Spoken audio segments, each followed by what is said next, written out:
Muy buenos días, feliz sábado, hermanos. No vayan a pensar, porque llegué antes cuando estaban dándole la amonestación sobre los diezmos y las ofrendas. No me puse de acuerdo, quiero decir, pero no voy a hablar de diezmos ni ofrendas. Vamos a hablar de algo todavía más importante. Es importante los diezmos y las ofrendas, pero vamos a hablar del corazón del hombre. Dice la historia que había un hombre de familia que estaba preocupado porque había tenido un sueño que era recurrente el sueño. Y no entendía él, no podía entender lo que soñaba. De tal manera que le habló a su esposa y a su hijo y les platicó lo que había soñado. Él había soñado una rata gorda y que todos los días esa rata iba aumentando de peso, pero esa rata se burlaba, se reía de él. Pero aparte soñaba dos ratas flacas y tristes. Y aparte soñaba otra rata, una rata ciega y tonta. Su esposa era una mujer supersticiosa. Y su esposa empezó a preocuparse porque pensaba que algún mal les iba a llegar. Algo iba a suceder en ese hogar. El hijo era escéptico. El hijo era de pensamiento libre, de mente astuta, abierta, y se atrevió a decir lo que el papá había soñado. Y le dijo al papá: la rata gorda que tú soñaste y que se burla de ti es el tabernero o el cantinero en el cual tú todos los fines de semana vas y dejas el dinero de lo que tú ganas en la semana. Las dos ratas flacas es mi mamá y yo, que estamos muriendo de hambre y que estamos palideciendo. Y la rata ciega eres tú, y tú eres el tonto. Quizás ustedes son de los que se ponen a hacer una oración y piden al Señor sobre sus finanzas o sobre algún proyecto económico, un presupuesto.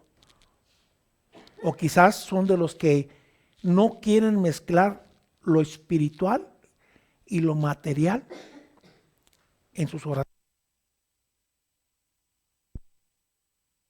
La Biblia menciona, hermanos, aproximadamente cerca de 500 versículos sobre la oración y más de 2350 versículos sobre dinero. El doble de lo que es la fe y la oración. El mismo Señor Jesucristo, de las 38 parábolas, 16 hablan de dinero. Es más, de los 3 primeros evangelistas, de cada 7 versículos, uno habla sobre dinero. La pregunta es, ¿por qué tanto énfasis? El único tema sobre el cual el Señor Jesús habló más es sobre el reino de Dios. Fue el único tema que habló más. Y fuera de ahí habló sobre las riquezas, el dinero, las posesiones. ¿Cuál fue lo que motivó al Señor Jesucristo a que tanto se escribiese sobre el dinero? ¿Por qué, hermanos? Porque existe una íntima conexión entre la vida espiritual de una persona y sus actitudes y acciones de relación al dinero y a la posesión, hermanos. Porque también los criterios que utilizamos para ganar y gastar los dineros y el tiempo que dedicamos para eso afectan profundamente nuestra relación con nuestro Dios y también con nuestras familias.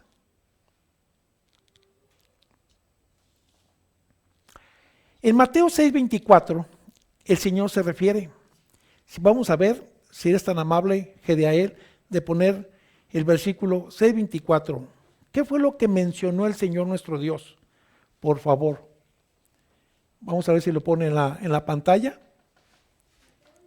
6:24. Alguien que lo tenga, que lo pueda leer, por favor.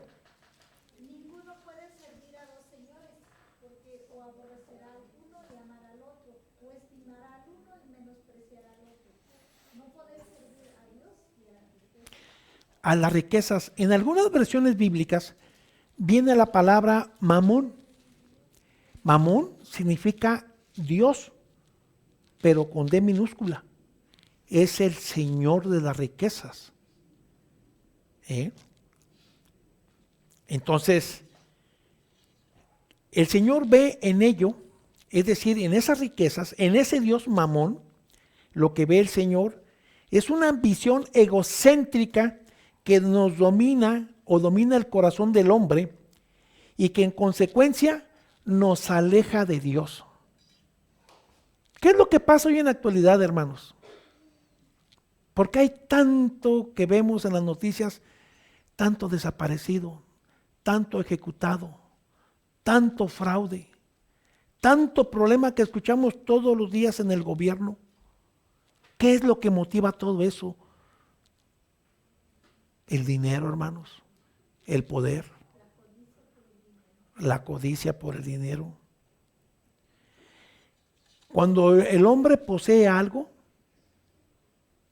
eso algo que posee, lo posee al hombre, lo trastorna. Y claro, el Señor se está refiriendo a ganancias deshonestas o también a una ganancia basada en el yo. Yo soy primero y yo soy después. Fíjense cómo nuestro Señor Jesús es tan sabio que dejó a través de sus profetas y de sus discípulos varias veces mencionando el gran problema que iba a surgir en el mundo. En Deuteronomio capítulo 11, versículo 16, veamos qué es lo que dice. Si es tan amable, Gediael. Deuteronomio capítulo 11, versículo 16. ¿Me lo puede leer alguien, por favor? Guardaos, pues, que vuestro corazón no se infatúe y os apartéis y sirváis a dioses ajenos y os inclinéis. Gracias, muy amable. Gracias, hijo. Todavía para confirmar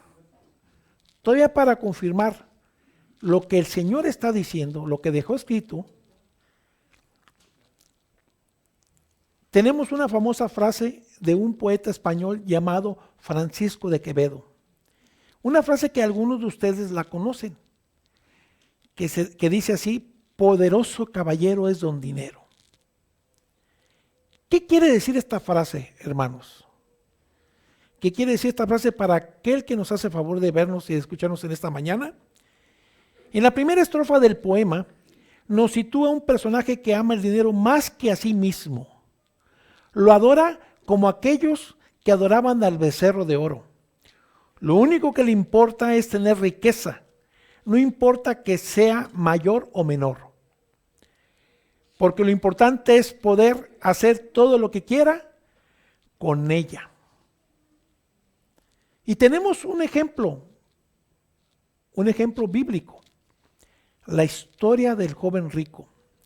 Leamos Lucas 18, del 18 al 30, por favor. ¿Qué nos dice la palabra? Lucas 18, del 18 al 30.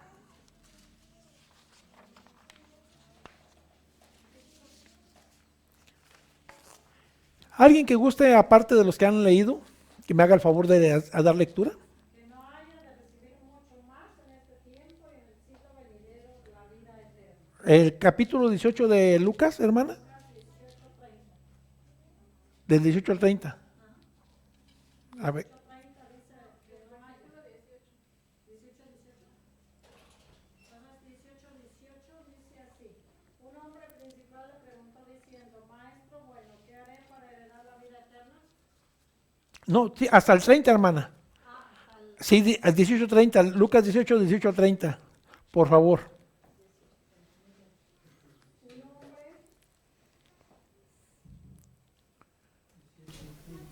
Por eso, esto es 18:18. Jesús le dijo, ¿por qué me llamas bueno? Ninguno hay bueno sino solo Dios. Los mandamientos sabes, no adulterarás, no matarás, no hurtarás, no dirás falso testimonio, honra a tu padre y a tu madre. Él le dijo, todo esto lo he guardado desde mi juventud. Jesús, oyendo esto, le dijo, aún te falta una cosa, vende todo lo que tienes y dalo a los pobres y tendrás tesoro en el cielo, y ven, sígueme.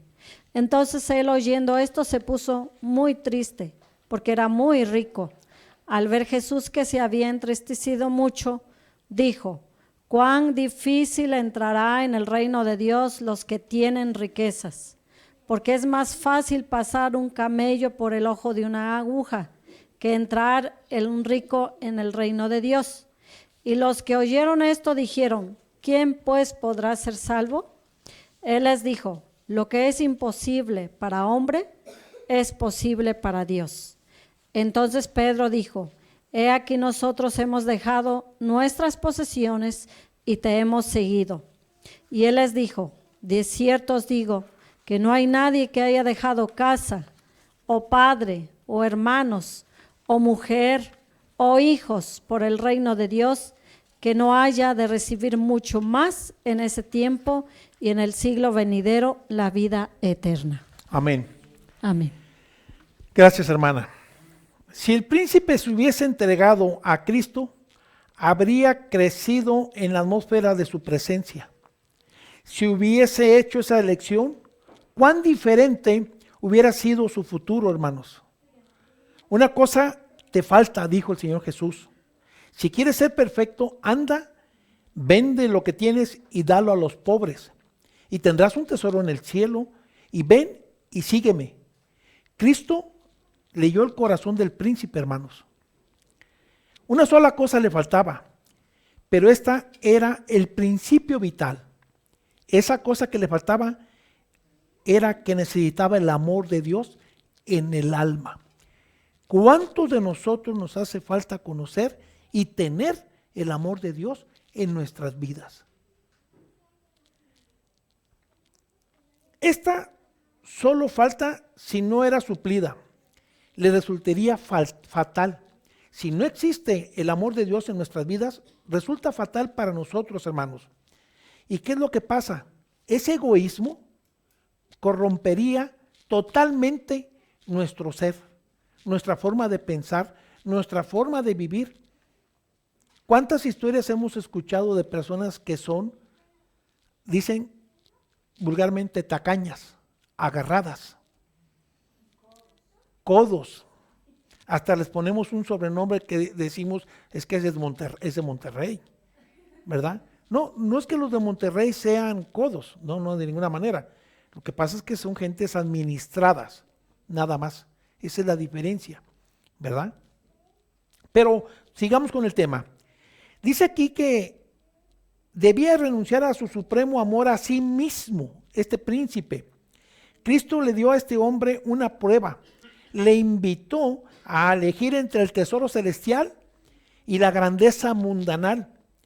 El renunciar al yo debía confiar su voluntad al dominio de Cristo. La santidad misma de Dios que le fue ofrecida al joven príncipe tuvo el privilegio de llegar a ser hijo de Dios y coheredero en Cristo hacia lo que es la tierra celestial. Pero debía tomar la cruz y debía seguir al Salvador con verdadera negación, igual que los discípulos. Igual que los discípulos debía de ser. Las palabras de Cristo fueron en verdad para él una invitación. Escogeos a quien sirváis. Y eso sucedió hace 1400 años antes de que el Señor Jesús apareciera. Cuando apareció, 1400 años antes de que Él apareciera. Lo vemos en el libro de Josué, en el capítulo 24, versículo 15, si son tan amables de leerlo. Y si nos hacen favor de... ya lo tenemos. ¿Alguien lo quiere leer, por favor?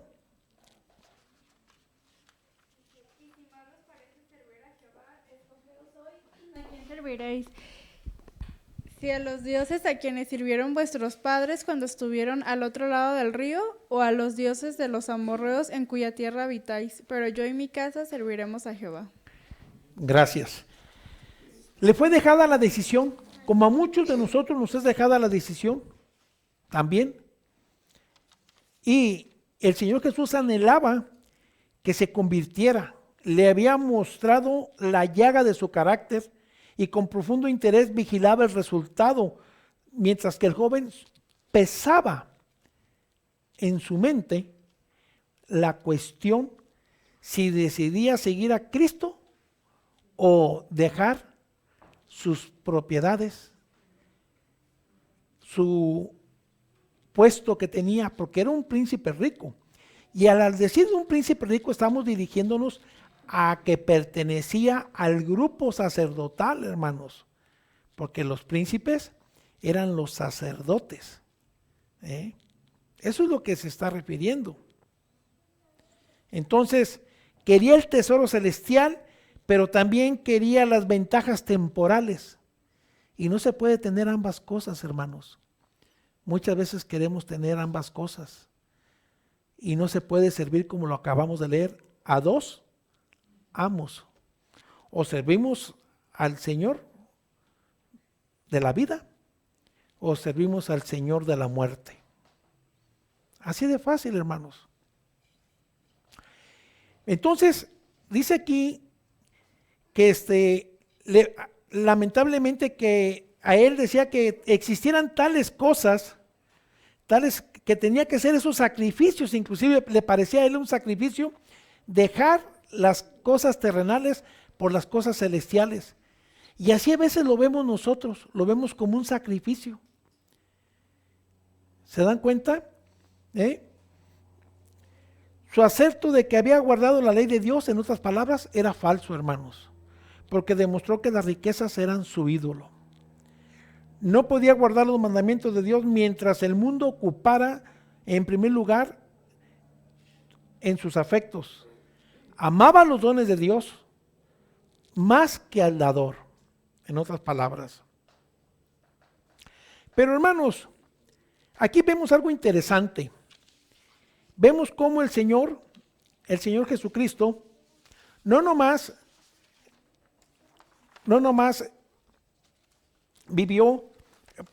el Señor Jesús tuvo una de las mayores confrontaciones en su vida.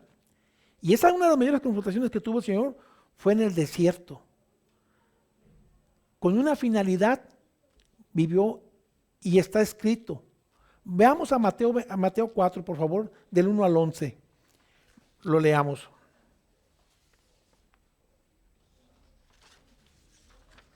¿Qué nos dice? ¿Alguien me lo quiere leer? El capítulo 4, versículo 1 al 11.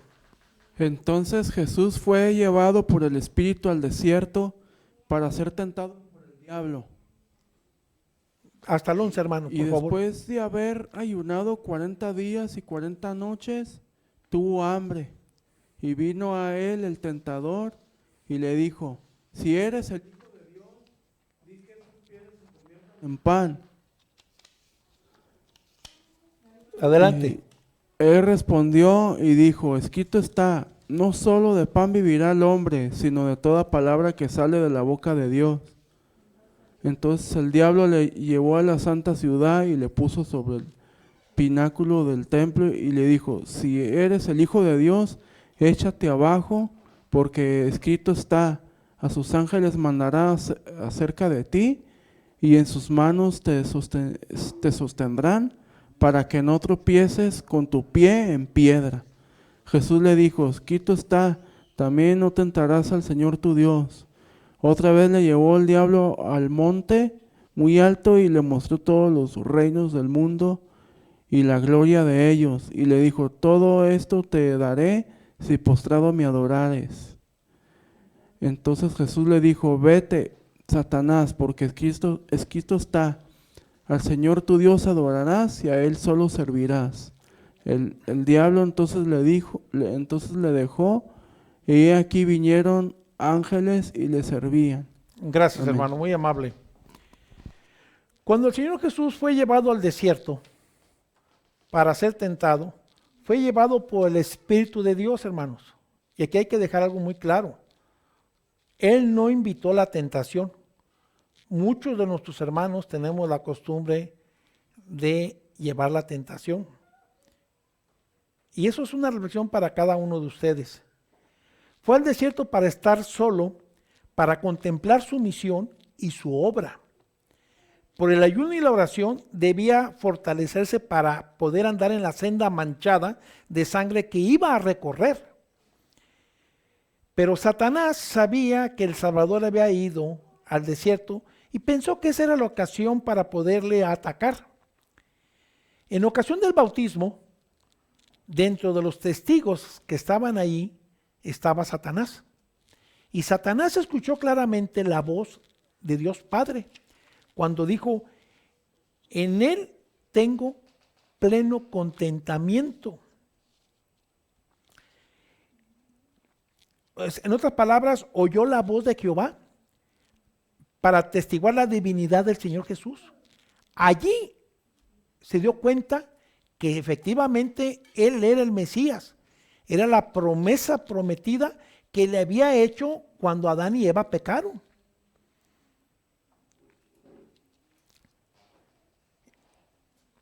Cuando Adán fue asaltado por el tentador, no pesaba sobre él ninguno de los efectos del pecado, hermanos. Hay que tener en cuenta eso.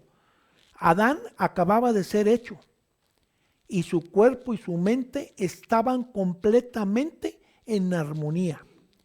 No tenía ningún defecto, como los que hoy tenemos nosotros, que adolecemos de enfermedades, adolecemos de cansancio, nuestra mente nos empieza a fallar. En otras palabras, gozaba de una plenitud tremenda Adán. Pero nuestro Señor Jesús, cuando recibe toda la humanidad, ¿qué sucede con él? Recibe 4,000 años de pecado, porque recordemos que él se hizo hombre, de acuerdo a lo que dice Juan, ¿verdad? En el Logos, al principio era el Logos, y el Logos era Dios. Y ese Logos habitó con el hombre y se hizo hombre también. Entonces él 4,000 años recibiendo la carga del pecado. Cuando llegó al desierto, dice que estuvo en oración 40 días y 40 noches y que recibió la plenitud del Señor nuestro Dios porque estaba en armonía y en comunión con Él durante esos 40 días, esos 40 noches. Pero cuando terminó esos 40 días y 40 noches, la plenitud, la gracia del Señor Todopoderoso se apartó de él. Imagínense ustedes, ¿quién de ustedes ha pasado 20 días sin comer, sin beber? Bueno, 10 días, 5 días. Voy a estar como Abraham cuando le dijo el Señor Jesús, un pecador, uno que esté libre, un día que haya pasado sin comer, un solo día, ¿qué se siente? Depende, hermano, porque bueno, yo en mi experiencia, si yo no estoy en oración, me da mucha hambre. Pero si estoy en oración, no siento nada de hambre. Puedo pasar el día. Sin comer y sin beber nada. Está trabajando, actuando, ¿verdad? No está pasiva. Bueno, ¿se dan cuenta? Pero ¿qué será al día siguiente, hermana? ¿Pero sintió hambre? ¿Y sintió mucha hambre de las que realmente siente en la vida normal que lleva? Normal. Bueno, ¿se da cuenta cuando la persona está en oración? ¿Qué sucede? Disipa, porque se cumple lo que dice el Señor Jesucristo, no solo de pan vivirá el hombre. Bueno, pues entonces ahí estuvo el enemigo de Dios, acechando. La hermana no estuvo el enemigo de Dios acechándola. Aquí especialmente el enemigo de Dios personalmente se dedicó a seguir y a esperar que terminara nuestro Señor Jesús su ayuno de 40 días y 40 noches. Ya se imaginarán cómo estaría el Señor Jesús, cómo terminó sus 40 días y 40 noches. Demacrado. Sí, porque un día es un día. Él ayunó 40 días. 40 días. Estuvo en comunión con su Padre. Pero cuando terminó el ayuno, es cuando Satanás se aprovechó porque lo vio débil, humanamente pues. Sí, humanamente, porque él era humano. Él era humano. Pero estamos hablando, dice aquí, la Biblia reafirma días y noches, que es muy diferente, hermanos. Estamos hablando de 24 horas por 40 días, sin probar alimento. Imagínense cómo estaría la figura de nuestro Señor Jesús. Hay que hacer una reflexión, hay que pensar en qué momento se le presenta el ángel. Y aquí hay algo muy, muy interesante. Fíjense qué astuto es el enemigo de Dios. La hermana dice que se pasó un día orando. Vamos a poner que se pase la semana, 7 días. ¿Cómo va a terminar ella? Agotada. Pero está orando, pidiendo sabiduría al cielo. Y el enemigo la está cazando. Y entonces se le presenta como un ángel de luz, enviado por el Padre. Porque eso fue lo que hizo el enemigo de Dios. Se presentó como un ángel de luz en el nombre del Padre. ¿No nos puede engañar? ¿Sí o no? Y luego, como retumbaba en los oídos de Satanás que el Señor Jehová había afirmado que en el bautismo del Señor Jesús Él era el Hijo de Dios, el Mesías prometido, llega y le dice al Señor Jesús, si eres el Hijo de Dios, o sea, la primera semilla de la duda, ¿no se le aplicó a Eva también? Con que Dios os ha dicho. Fíjense cómo utiliza el mismo sistema. Lo aplicó con Eva y lo aplicó con el Señor Jesús. El tentador con una camuflajeado como un ángel de luz. Y le dice, si eres el Hijo de Dios, di que estas piedras, porque había unas piedras en el desierto que se parecían a figuras de pan. Todavía. Pues haz que se conviertan en pan. ¿Verdad? Entonces, el Señor Jesús utiliza una expresión que utilizó 1500 años o 1450 años antes de Cristo. Lo utilizó el Señor. Lo utilizó con Moisés. Y esa expresión que hizo el Señor con Moisés, lo vemos en Deuteronomio 8, capítulo 8, versículos 2 y 3, por favor.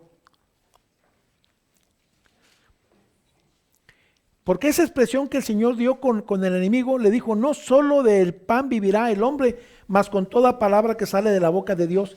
¿Y qué fue lo que dijo 1450 años antes de Cristo? Si lo tenemos, Deuteronomios 8, 2 y 3, capítulo 8, 2 y 3, ¿lo tiene alguno? Y se acordará de todo el camino por donde ha traído Jehová tu Dios estos 40 años en el desierto para afligirte, para probarte, para saber lo que había en tu corazón, si habías de guardar o no sus mandamientos. Y te afligió y te hizo tener hambre y te sustentó con maná, comida que no conocías tú, ni tus padres lo habían conocido, para hacerte saber que no solo de pan vivirá el hombre, mas de todo lo que sale de la boca de Jehová vivirá el hombre. Amén. Entonces aquí vimos que el Salvador puso en práctica la lección que le había enseñado a Israel. Fíjense, esa lección se la enseñó a Israel, 1450 años aproximadamente, o 1500 años si quieren, números cerrados. Pasa ese tiempo y el Señor se le aplica ahora a él. ¿Se dan cuenta? No está sacando nada de la manga, nada nuevo, como muchos hermanos evangélicos que dicen que amarás al Señor tu Dios sobre todas las cosas y a tu prójimo como a ti mismo, es un nuevo mandamiento. No, no es un nuevo mandamiento, porque son mandamientos que el Señor utilizó en la época de Moisés, ¿verdad? Lo vemos en el libro de Levíticos y en el libro de Deuteronomio lo vemos eso. Entonces aquí vemos cómo el Señor le refleja y le echa en cara al enemigo de las almas. Bien, como vemos que no funcionó, entonces el enemigo de las almas lo lleva a la santa ciudad. ¿De quién estamos hablando, hermanos? ¿Cuál es la santa ciudad? Jerusalén, hermanos, ¿verdad? Y lo pone sobre las almenas del templo. Es tremenda esa expresión, hermanos, ¿eh? Imagínense ustedes que al Señor Jesús lo pone aquí encima, a la entrada de la casa de oración. ¿Qué está dando a entender? Se lo dejo para reflexionar, que reflexionen ustedes. Bien, le dijo, ahora el enemigo utiliza las palabras del Señor Jesús, de la Santa Escritura, que las conoce la palabra de Dios como la palma de su mano, el enemigo de Dios. Le dice, si eres hijo de Dios, échate abajo, que escrito está, a sus ángeles mandarán por ti y te alzarán en las manos para que no tropieces con pie en piedra. La presunción, hermanos, es una tentación común en cada uno de nosotros. Y cuando Satanás nos asalta, obtiene la victoria de 9 veces de cada 10, fíjese, la presunción. ¿Cuál es la primera tentación que pone el enemigo de las almas en el ser humano? El apetito, hermanos. Una vez que pone esa tentación y no cae, entonces pone la presunción. ¿Y cuántos somos de veras utilizamos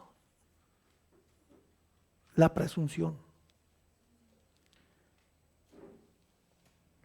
Los que profesan ser seguidores de Cristo Jesús, o los que profesamos ser seguidores de Cristo, y por nuestra fe aseguramos estar enrolados en la guerra contra todo lo que es la naturaleza pecaminosa. Decimos, no, yo soy santo. No, a mí no, eso no va a ser tentación para mí. Ahí yo no voy a caer. Eso es hablar con presunción. A mí nada me va a debilitar. Eso decimos. Sin embargo, en la primera de cambios, ¿qué sucede? Nos pasa lo que a Pedro. ¿Qué le pasó a Pedro por ser presuntuoso? No sacó hasta la espada y dijo, Señor, yo te defenderé, yo no te voy a negar, yo voy a estar contigo. ¿Y qué sucedió? ¿No nos puede pasar a nosotros, hermanos? Porque el Señor lo dejó escrito por algo. ¿Se dan cuenta? Y dice, frecuentemente nos sumergimos sin pensarlo en las tentaciones en las cuales se requeriría un milagro para sacarnos inmaculados. Solamente Dios nos puede sacar inmaculados de esa tentación que caímos. ¿Y cuál es ese milagro? Su misericordia. Porque ¿cuántas veces no hemos caído, hermanos? Dice por ahí un hermano, mi cuñado, que si se pusiera un detector cada sábado que venimos a las casas de oración, y ese detector dijese lo que hicimos en la semana, dice que estaría completamente solo aquí. Y sí es cierto, hermanos. Estarían solo los templos, las casas de oración estarían solas si hubiera un detector de nuestras vidas. Después, ¿qué pasa el sábado? A la llegada del otro sábado. Escrito está, le dijo el Señor a Satanás, no tentarás al Señor tu Dios. La pregunta es esta. ¿Está pues Jehová entre nosotros o no? Esa es la pregunta que a veces nos hacemos.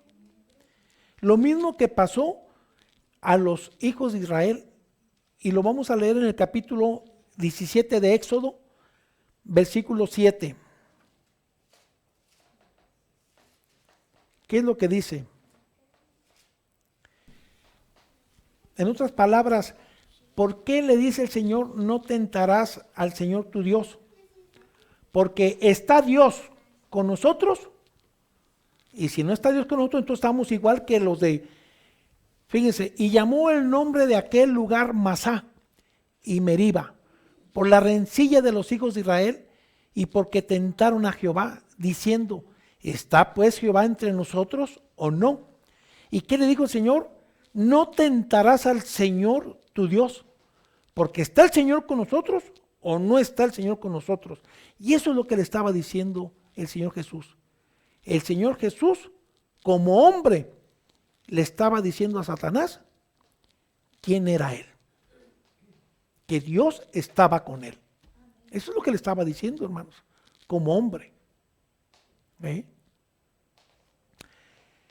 Sin fe, hermanos, es imposible agradar a Dios, eso lo sabemos, porque es menester que el que a Dios se allegue, crea que le hay y que es galardonador de los que le buscan. Eso ustedes lo han escuchado en el capítulo 11, versículo 6, que es el capítulo de los hombres de la fe. Bien, una vez librado ese concepto, el segundo concepto, la segunda tentación, ¿qué hace el enemigo de las almas? Pues entonces lo coloca sobre una alta montaña. Vamos a suponer que es el Everest, la montaña más alta del mundo, hasta ahorita, sobre la superficie, ¿verdad? Y le presenta a él un desfile de todos los reinos sucesivos al Señor Jesucristo. Imagínense lo que el Señor Jesús le estaba a él enseñando, pero imaginemos a nosotros que nos está enseñando eso. Nosotros, algunos de nosotros, somos de 2 milenios, somos de 6 o 7 décadas, somos de 2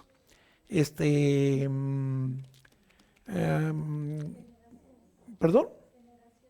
Sí, generación, exactamente.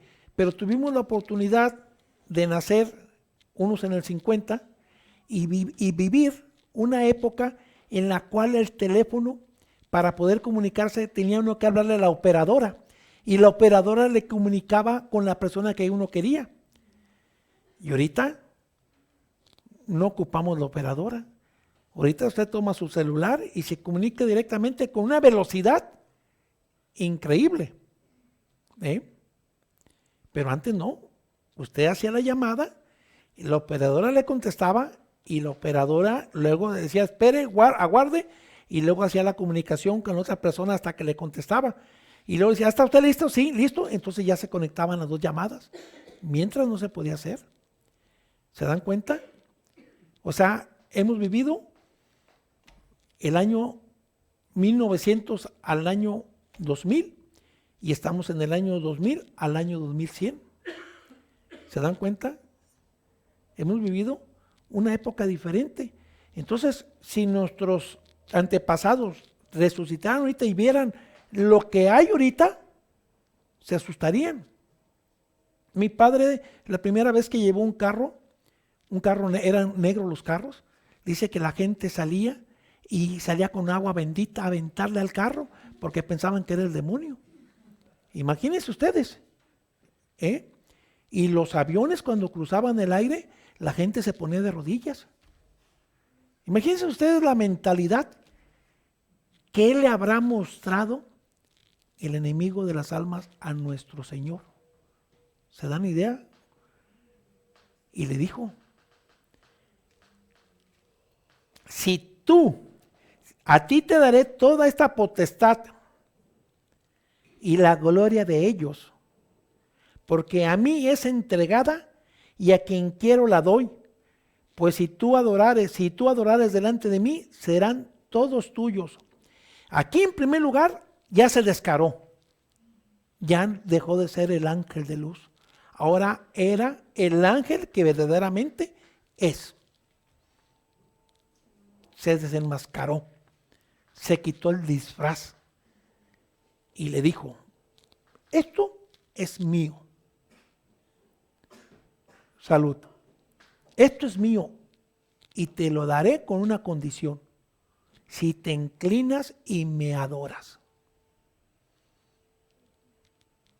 En primer lugar, era una mentira lo que estaba diciendo. Él no es el dueño. Recordemos que el mayordomo de esta tierra era, ¿quién? Adán. Era el mayordomo, no era el dueño. Como todos nosotros somos mayordomos de nuestras vidas. Pero nuestras vidas, ¿quién las da? Las da Dios.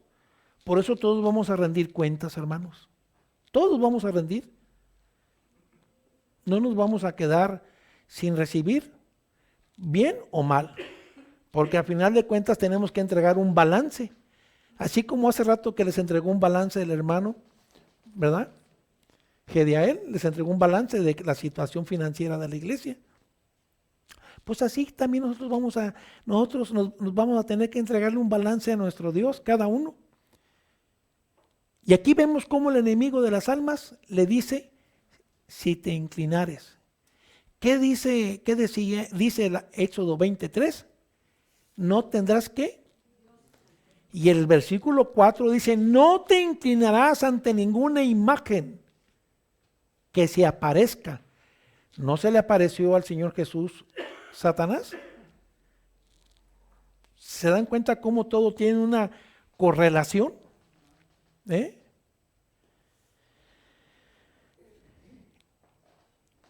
Quiero decirles que el Altísimo se enseñorea del reino de los hombres y a quien Él quiere lo da. En otras palabras, ¿de quién estamos hablando? Pues el Señor Jesús es el dueño. Y Él le da el reino a quien Él quiera. Como sucedió en Daniel, que está escrito en Daniel capítulo 4, versículo 17, y dice aquí, la sentencia es por decreto de los vigilantes y por dicho de los santos la resolución, para que conozcan los vivientes que el Altísimo gobierna el reino de los hombres y a quien Él quiere lo da y constituye sobre él al más bajo de los hombres. ¿A quién se lo había dado? Ahí, a Nabucodonosor. En otras palabras, ¿qué es lo que está reafirmando la palabra? Que el Señor es el Señor de todo. Por eso dice el cuarto mandamiento, ¿verdad?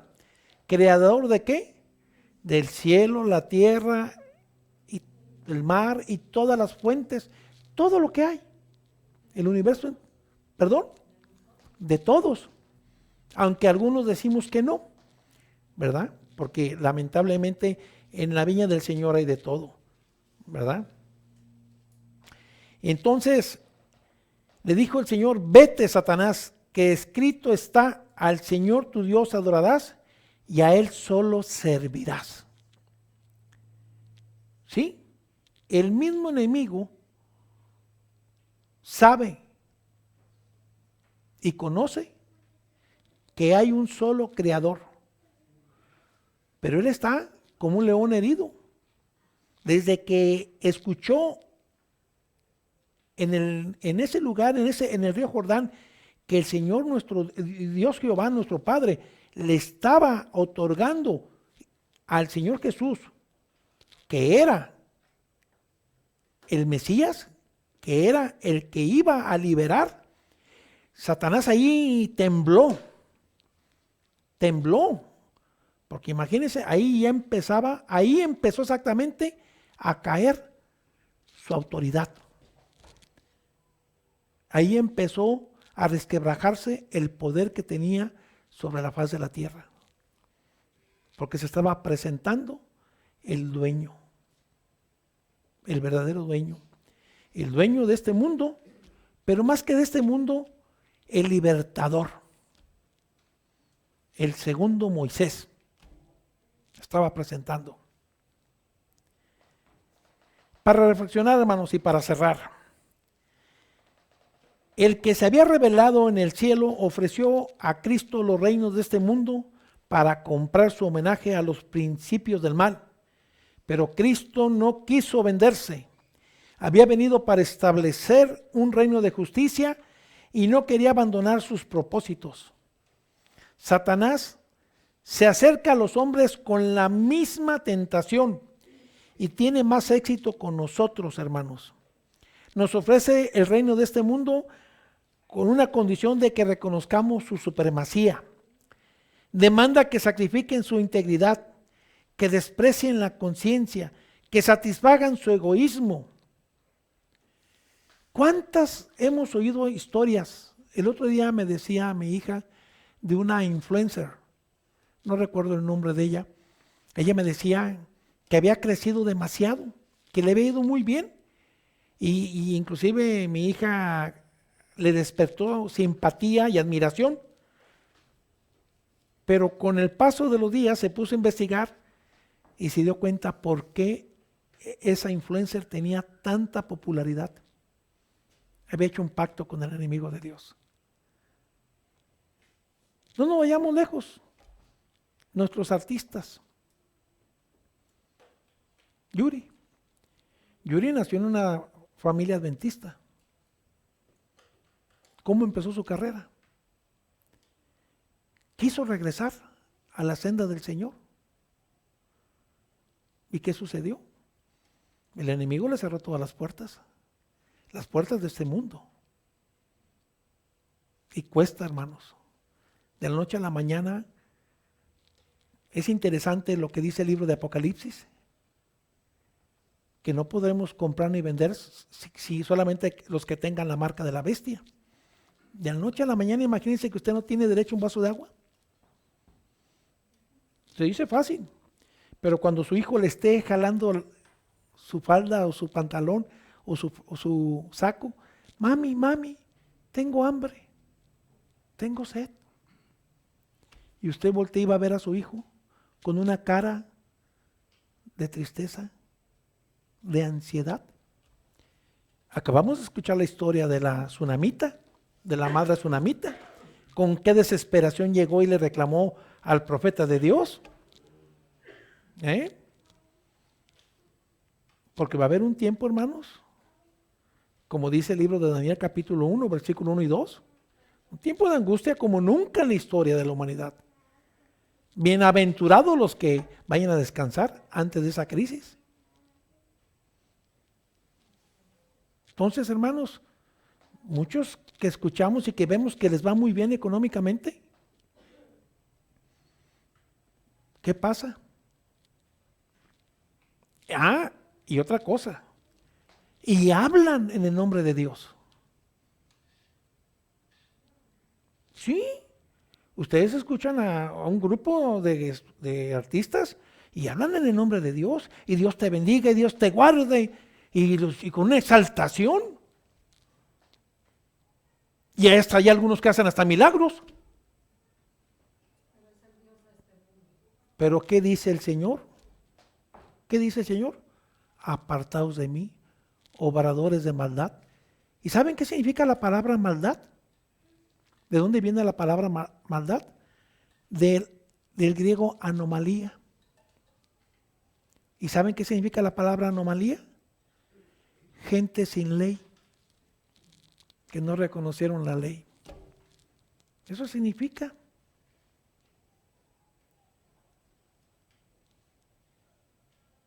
Por eso el enemigo de Dios tiene este mundo. Ahí escuché el otro día una canción de esos de los corridos que a mí yo no soy, hay corridos que respeto, que me gustan, pero son corridos sanos, ¿verdad? Y corridos de la historia de nuestro país. Pero hay un corrido por ahí que dice, prefiero vivir un día como rey que vivir 100 como perro o como pobre.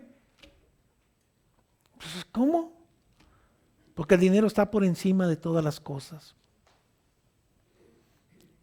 Por eso dijo el Señor, cuando llegue el Hijo del Hombre, ¿encontrará fe? Si el dinero se está convirtiendo, en otras palabras, las imágenes ya están pasando de moda, hermanos. Las imágenes ya no tienen tanta prioridad ahorita. Ahorita la única imagen que está por encima de todos es el signo de pesos, hermanos. Esa es la imagen que está vigente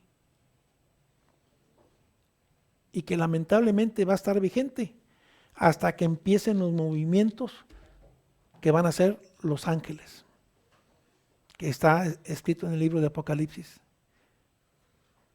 ¿verdad? Cristo nos invita a buscar primero el reino de Dios y su justicia, pero Satanás anda a nuestro lado y nos dice, cualquiera que sea la verdad acerca de la vida eterna, para tener éxito en este mundo, debéis servirme. ¿Quieres tener éxito? Debes servirme. Quiero decirles, hermanos, que el bienestar de cada uno de nosotros está en las manos de cada uno. ¿Quién quiere servir a quién? ¿A Dios o a Mamón? Debemos de reflexionar, hermanos. Dice la historia que era una viuda y el Señor estaba atrás. Y la mujer estaba tan quietecita que fue a dar las ofrendas. En los tiempos antiguos no pasaba la persona a recoger. Había unos alfolís y la gente pasaba y depositaba. Y entonces había dignatarios, príncipes de la iglesia, y se ponían delante de todo el mundo y levantaban la mano para que, recordemos que las monedas de antes eran ¿de qué? ¿De qué eran las monedas? Plata y oro, ¿verdad? Entonces sonaban. Porque ahorita deja usted que es una moneda de las que tenemos y no se oye, dice una cara de plástico, ¿verdad? Pero sonaban para que la gente viera y dijera, mira nomás, qué magnificente es este hombre, qué dador, de veras, qué ayudador, qué buen hombre. Y dice que llegó esa ancianita con 2 moneditas que ni siquiera llegaba a un dracma. Un dracma era el salario de una persona, quiero decirles, por todo el día. Y llega y suelta y que no se escuchara porque le daba pena, porque no tenía para dar más. Es más, lo que estaba dando era para su comida, era para su sustento. ¿Se dan cuenta? Si Dios hubiese querido relatarnos la vida de esa mujer, lo que vivió el resto de su vida, les puedo asegurar que no pasó hambres. No estamos hablando de comidas opulentes, no. Como nosotros decimos, tortilla, frijol y el chile que no falte, ¿verdad, hermanos? Así. Es exactamente eso, hermanos, lo que Dios quiere, nuestro corazón. Dios os bendiga.